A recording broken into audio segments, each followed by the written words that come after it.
Hello student, welcome to our channel RSD online classes. इस class में आज मैं आप लोगों के साथ माह नवंबर पाक्षिक मूल्यांकन विषय जीव विज्ञान कक्षा 12वीं के असाइनमेंट के सॉल्यूशन जो है आपके साथ शेयर कर रही हूँ। आगे बढ़ते हैं। पहला प्रश्न कहता है बीटा कैरोटीन किस विटामिन का पूर्ववर्ती उत्पाद है। तो इसका विटामिन ए जो होता है बीटा कैरोटीन का पूर्ववर्ती उत्पाद होता है। अल्जाइमर क्या है? प्रश्न दूसरा, इसका उत्तर है मस्तिष्क से संबंधित एक रोग जिसमें रोगी अपनी याददाश्त खो देता है, जिसे न्यूरोलॉजिकल विकार भी कहते हैं, जो अल्जाइमर डिजीज़ कहलाती है।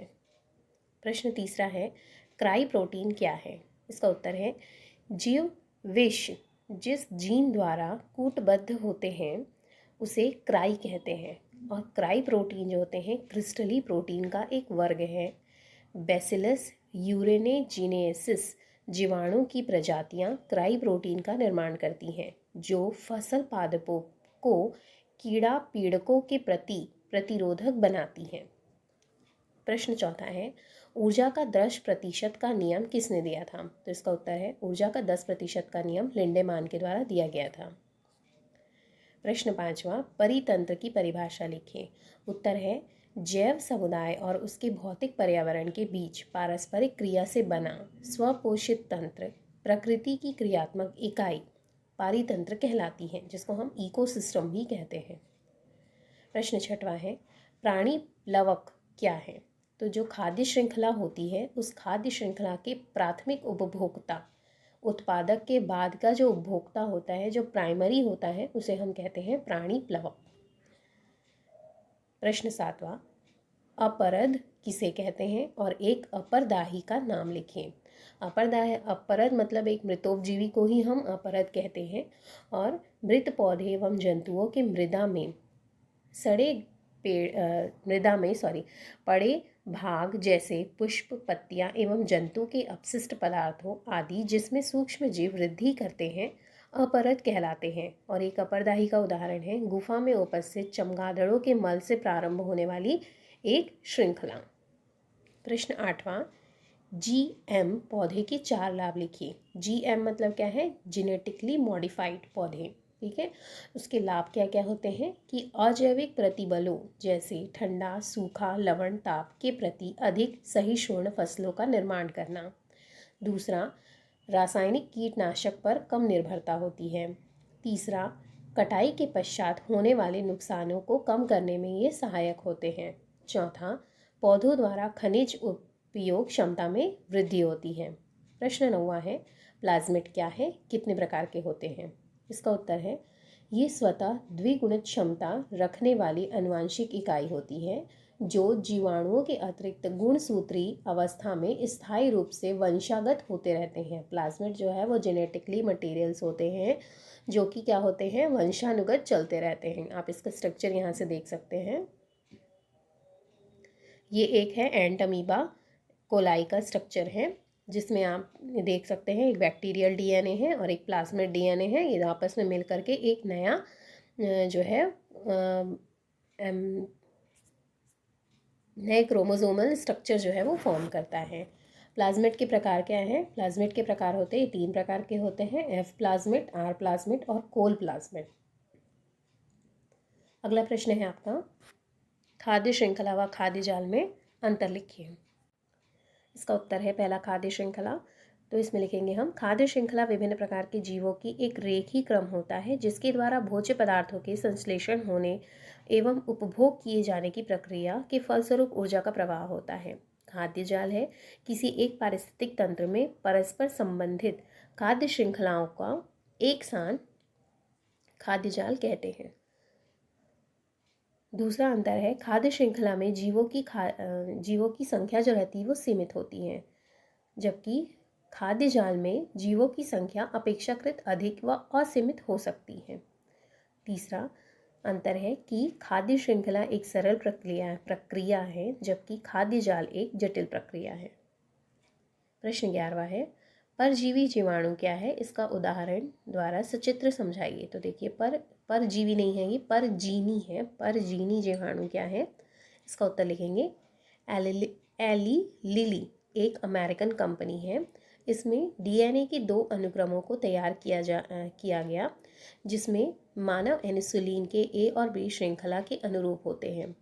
इसे इश्चेरिशिया कोलाई के प्लाज्मिड में प्रवेश कराकर इंसुलिन श्रृंखला को उत्पादित किया गया। इन श्रृंखलाओं के अलग अलग निकाला तथा डाइसल्फाइड बॉन्ड बनाकर इन्हें संयोजित किया गया। मानव इंसुलिन का निर्माण इस तरह हुआ। इस जीवाणु को अधिक मात्रा में उत्पन्न किया गया है। जैसे आप यहाँ पर स्ट्रक्चर दे सकते हैं, यहाँ पर क्या है, इश्चेरिशिया कोलाई का स्ट्रक्चर है। इसमें लिखा हुआ है ये प्लाज्मिड है, ये बैक्टीरियल क्रोमोसोम है, एक ह्यूमन सेल है, यहाँ पर है इंटेस्टाइनल जीन, फिर है रेस्ट्रिक्टेड एंजाइम, फिर यहाँ पे है कट प्लाज्मिड का कट हुआ है यहाँ पर, और यहाँ से इसके जीन का, ह्यूमन सेल की जीन का कट हुआ है। फिर इन दोनों की स्टिकी एंड से हम उसको जोड़ते हैं, जिसको बोलते हैं एनिलिंग बाय डीएनए, जिसमें लाइगेज एंजाइम का यूज़ किया जाता है। ये आपस में जुड़ते हैं, जिसमें प्लाज्मिड फ्री हो जाता है इश्चेरिशिया कोलाई का, और रिकॉम्बिनेटेड डीएनए जो है उसका फॉर्मेशन होता है, और multiplication of recombinated DNA reintroduction. Escherichia coli के जीन में स्थानांतरण की क्रियाविधि मानव इंसुलिन के उत्पादन हेतु यहाँ पर दिया हुआ है। जब मल्टीप्लिकेशन हो जाएगा डीएनए का जब डीएनए रीइंट्रोड्यूस हो जाते हैं तो यहाँ पर clone of engineered bacteria in a fermented containing media, ठीक है, यहाँ पर इसको हम कंटेन करके रखते हैं, फिर रिकॉम्बिनेटेड इंसुलिन जो है वो हमको फॉर्म हो जाता है। अगला प्रश्न है, आनुवांशिकी इंजीनियरिंग क्या है, इसके विभिन्न पदों को समझाइए। इसका उत्तर है, आनुवांशिकी इंजीनियरिंग विज्ञान की वह शाखा जिसमें डीएनए अणु में निहित प्राकृतिक कमियों का उन्मूलन तथा वांछित जीन को स्वेच्छा से जीन तकनीकी द्वारा विकसित करके गुणसूत्रों में प्रत्यारोपित किया जा सकता है। इस तकनीकी को डीएनए पुनर्योजन तकनीक भी कहते हैं। इस तकनीक के निम्नलिखित चरण हैं। पहला, वांछित जीन या फॉरेन डीएनए का पृथक्करण। इसमें एंडोन्यूक्लिएज एंजाइम द्वारा डीएनए वांछित खंडों का विघटन किया जाता है। इसमें एंडोन्यूक्लिएज एंजाइम द्वारा वांछित डीएनए खंडों का विघटन किया जाता है। सेकेंड है फॉरेन डीएनए खंडों का अन्य जीनोम में स्थानांतरण करना। इसमें क्या करते हैं, जीवाणु में पाए जाने वाले प्लाज्मिड की सहायता से इसका स्थानांतरण किया जाता है। जब वांछित डीएनए खंड का प्लाज्मिड के साथ डीएनए लाइगेज एंजाइम की सहायता से जोड़ दिया जाता है तो इसे हम पुनर्योगज डीएनए कहते हैं। यहाँ पर इसके पहले जस्ट आपने प्लाज्मिड स्ट्रक्चर में देखा था तो वहाँ पे क्या देखा था, रिकॉम्बिनेटेड डीएनए जो फॉर्म हुआ था वही एक प्रोसेस होती है। फिर थर्ड होता है, इसका बी पोर्शन होगा आपका क्लोनिंग। क्लोनिंग क्या होती है, ये 3 ही है, पार्ट 2 पार्ट 3। फिर 3 में क्या होगा, जीवाणु कोशिका में पुनर्योगज डीएनए यानी रिकॉम्बिनेटेड डीएनए अणु तथा जीवाणु अपना डीएनए द्विगुणन करते हैं और सी डीएनए की नई प्रतिलिपियां बनाते हैं, जिसे जीन क्लोनिंग कहते हैं। ठीक है, यहाँ पर चित्र में जो दिया है, आनुवांशिक इंजीनियरिंग में विभिन्न चरणों में अभिव्यक्त जिससे प्लाज्मिड जीन के वाहक के रूप में प्रयुक्त किया गया। इसमें चूहे के इंसुलिन जीन को इश्चेरिशिया कोलाई के प्लाज्मिड में स्थानांतरित किया गया है। यहाँ पर आप स्ट्रक्चर देख सकते हैं, इश्चेरिशिया कोलाई का प्लाज्मिड है और रैट का जो एंडोन्यूक्लिएज है उसके एंडोन्यूक्लिएज एंजाइम के साथ इसको क्या कराया गया है, जेनेटिकली इसकी क्लोनिंग की गई है। यहाँ पर आप देख सकते हैं क्लीवेज बाय रेस्ट्रिक्शन, ठीक है।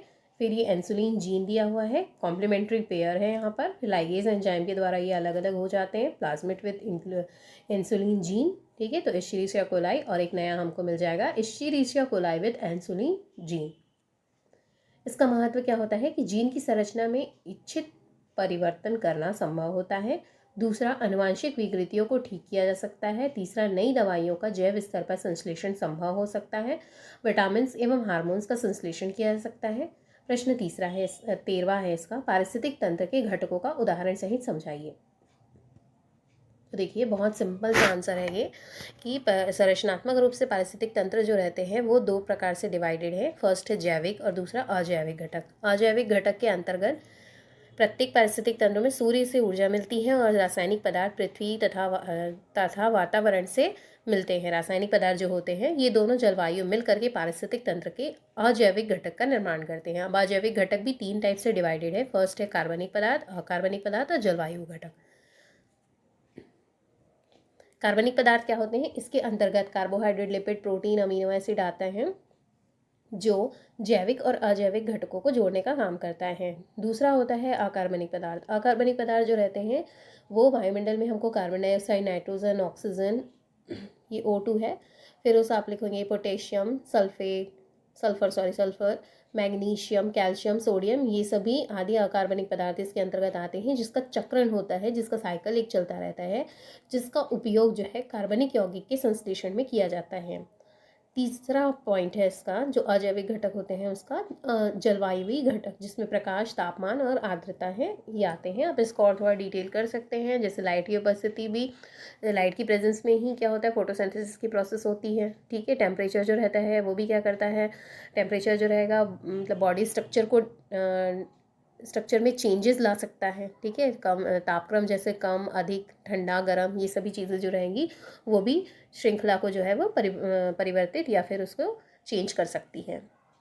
दूसरा होता है जैविक घटक। जैविक घटक क्या होते हैं, सभी प्रकार के जीव इसी घटक में आते हैं और ये 3 समूहों में विभक्त होते हैं। एक होता है उत्पादक, दूसरा होता है उपभोक्ता और तीसरा होते हैं अपघटक।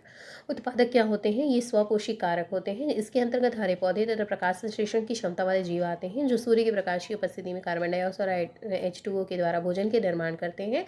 साइनोबैक्टीरिया एक स्वपोषी जीव का उदाहरण है। दूसरा है उपभोक्ता या विषमपोषी कारक। ऐसे जीव जो प्रत्यक्ष या परोक्ष रूप से हरे पौधे पर आश्रित होते हैं विषमपोषी घटक कहलाते हैं और इनमें 3 श्रेणियों में विभक्त किया गया है, प्राथमिक, द्वितीयक और तृतीयक। प्राथमिक मतलब क्या होंगे, जो कि क्या होंगे, केवल हरे पौधे पर को ही खाते हैं, जैसे गाय, भैंस, बकरी, हिरण। द्वितीयक जो रहेंगे वो मांसाहारी जीव के अंतर्गत आते हैं और शाकाहारी जीव को ये खाते हैं, जैसे मेढक, भेड़िया, मोर। थर्ड है तृतीयक उपभोक्ता। इसी से हम शीर्ष उपभोक्ता भी कहते हैं और ये किसी मांसाहारी को भोजन के रूप में उपयोग करें तो कर तो सकते हैं, लेकिन स्वयं किसी का भोजन नहीं बनते हैं, तो ये तृतीयक उपभोक्ता कहलाते हैं, जैसे बाघ, सिंह, चीता, गिद्ध। फिर लास्ट है आपका अपघटक। अपघटक क्या होते हैं, ये खाद्य श्रृंखला की अंतिम सीरीज होती है,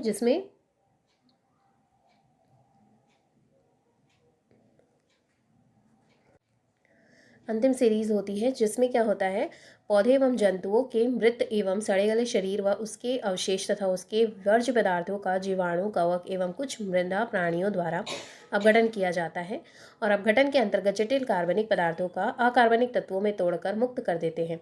गैसीय तत्व जैसे नाइट्रोजन, ऑक्सीजन, सल्फर आदि वायुमंडल में चले जाते हैं। तालाब के पारिस्थितिक तंत्र का नामांकित चित्र बनाकर उनके घटकों के नाम लिखिए। प्रश्न आखिरी है आपका, तो यहाँ पे आप इसका तालाब का नामांकित चित्र बना सकते हैं। इसमें उत्पादक और उपभोक्ता और अपघटक तीनों का चित्र दिया हुआ है और अजैविकी घटक भी दिए हुए हैं। ठीक है, तो इसमें आप जो उत्पादक है वो कौन कौन से हो सकते हैं, जलीय पादप या शैवाल हो सकते हैं। ठीक है, और उपभोक्ता जो रहते हैं वो 3 टाइप से हो सकते हैं, प्राथमिक, द्वितीयक और तृतीयक हो सकते हैं। लास्ट आपका आएगा अपघटक। ठीक है, कुछ बैक्टीरियाज हो सकते हैं। फिर अजैविक घटक जैसे मृदा, जल, ये सब आपके अजैविक कारक हो सकते हैं। तालाब के पारिस्थितिक तंत्र में आपको दिया हुआ है यहाँ पे जैविक घटक के अंतर्गत उत्पादक, उपभोक्ता आते हैं। उत्पादक के अंतर्गत आप देख सकते हैं प्रकाश संश्लेषण करने वाले जितने भी जीवाणु होंगे या हरे पौधे होंगे वो सभी उत्पादक के अंतर्गत आएंगे। इसमें एग्जाम्पल आप लिख सकते हैं, बहुत सारे शैवालों के नाम मैंने दिए हैं यहाँ पर। और इसके अलावा अन्य पादपों के समूहों में, पादप के समूह जो रहते हैं जो उत्पादक का कार्य करते हैं उनका भी नाम दिया गया है। नेक्स्ट क्या है इसमें, उपभोक्ता। यहाँ पे आप बहुत सारे पादप के नाम हैं, आप इसमें से लिख सकते हैं। ठीक है, फिर आपका उपभोक्ता है। उपभोक्ता के अंतर्गत जल में पाए जाने वाले छोटे कीट जैसे प्रोटोजोअन्स, ये सभी जो रहते हैं वो क्या होते हैं, उपभोक्ता होते हैं। और इन उपभोक्ता में प्राथमिक, द्वितीयक, तृतीयक कोई भी उपभोक्ता जो है वो हो सकते हैं, जो कि एक प्राथमिक उपभोक्ता को खाने वाले द्वितीयक और द्वितीयक से फिर तृतीयक जो रहेंगे वो बड़े उपभोक्ता होते हैं। ठीक है, फिर उसके बाद क्या आते हैं अपघटक। अपघटक क्या होते हैं, इसी श्रेणी में जलीय जीवाणु जैसे एक्टिनोमाइसिटीन तथा कवक आते हैं। ये सूक्ष्म उपभोक्ता भी कहलाते हैं। कवकों के अंतर्गत भी बहुत सारे कवक जो हैं वो दिए गए हैं, जो मृतोपजीवी कवक कहलाते हैं। ये सड़े गले तथा मृत पादप और जंतु के अंश का अपघटन कर जटिल कार्बनिक पदार्थों को पुनः कार्बन, नाइट्रोजन, सल्फर, कैल्शियम इत्यादि में परिवर्तित कर देते हैं और तालाब में वापस कर देते हैं। ठीक है। अजैविक घटक जब आपको यहाँ से मिल गया तो ये भी अजैविक घटक भी जो रहते हैं वो भी पारिस्थितिक तंत्र में अपना इम्पॉर्टेंट रोल देते हैं, ठीक है। जो कि जैसे कि खनिज लवण बहुत सारे होते हैं, तो खनिज लवण हो गया और मृदा हो गई, पानी हो गया, तो ये सभी अजैविक कारक है जो कि पौधों को पनपने में सहायता करते हैं। और पौधे ही पहले क्या होते हैं, वो फर्स्ट स्वयं पोषी होते, मतलब वो ऐसे कारक होते हैं जो कि अपना भोजन स्वयं बनाते हैं और उसी से ही फूड चेन हमेशा स्टार्ट होती है। तो इसीलिए ये अजैविक घटक जो रहते हैं वो भी फूड चेन में अपना इंपॉर्टेंट रोल प्ले करते हैं। तो इस प्रकार से यहाँ पे आपका क्वेश्चन जो है वो कंप्लीट होता है। अगर आपको हमारा ये आंसर्स जो है वो पसंद आते हैं तो प्लीज़ हमारे चैनल को ज़्यादा से ज़्यादा लाइक करिए, अपने ग्रुप्स में, अपने फ्रेंड्स ग्रुप में, व्हाट्सएप ग्रुप में आप इसको शेयर कर सकते हैं। और आप हमारे चैनल को ज़्यादा से ज़्यादा सब्सक्राइब करिए ताकि हमें आगे काम करने के लिए प्रेरणा मिलती रहे, क्योंकि आपका सब्सक्रिप्शन ही हमारा मोटिवेशन होता है। Thank you so much.